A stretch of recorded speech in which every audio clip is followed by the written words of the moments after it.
Right now, we are reaping 110 million landmines in 60 countries and counting. Ukraine today, 30% of the land is now mined in a country that was once dubbed the Garden of Europe. And the excess wheat fed North Africa. So this is a food security issue. It's not just about landmines and silos. We need to think on a global business model. Demine, replant, and rebuild communities. Mines and improvised explosive devices, especially in situations and areas of armed conflict, continue to kill and cause injury around the world.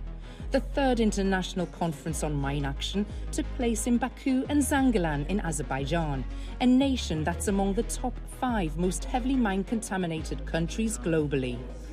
Azerbaijan is a laboratory for the humanitarian demining and mine action globally. Azerbaijan gains a particular knowledge and expertise, and once Azerbaijan's demining project is over, Azerbaijan will also have a capacity to contribute some other humanitarian demining projects globally.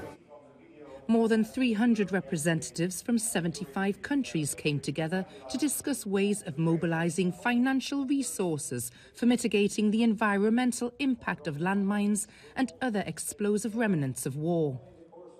Landmines are really a crime against humanity. If you have a plastic bag in the ocean, it takes 200 years to disappear. Mines never do. And mines keep continuing to polluting the environment. I think it is important to keep up the advocacy for mine clearance, because we're learning today that it takes concerted efforts, expertise, financial resources, but also education of the public. On average, one person is killed or injured by these explosive devices every hour. Many children are among the victims.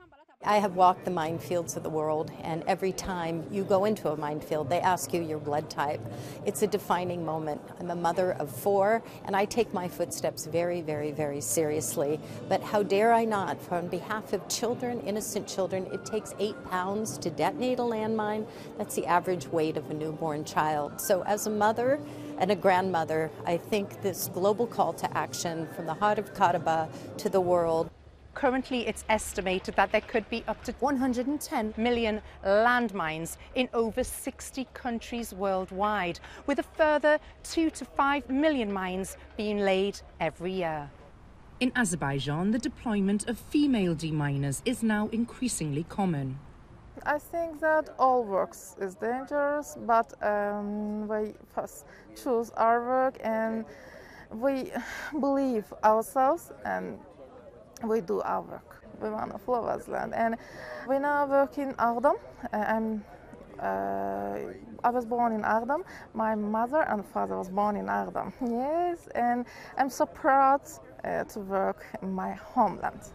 Africa is the continent most affected by the sowing of landmines, with Angola, Mozambique and Somalia being the most critical countries. They leave a huge percentage of the land unusable, where it can't be cultivated or rehabited.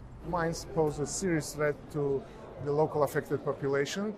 They also have a serious environmental impact, negative impact. The leakage of the TNT breakdown products could happen, and this will contaminate the soil and underground waters. So besides that, the emission of carbon dioxide after every explosion of landmine is also huge.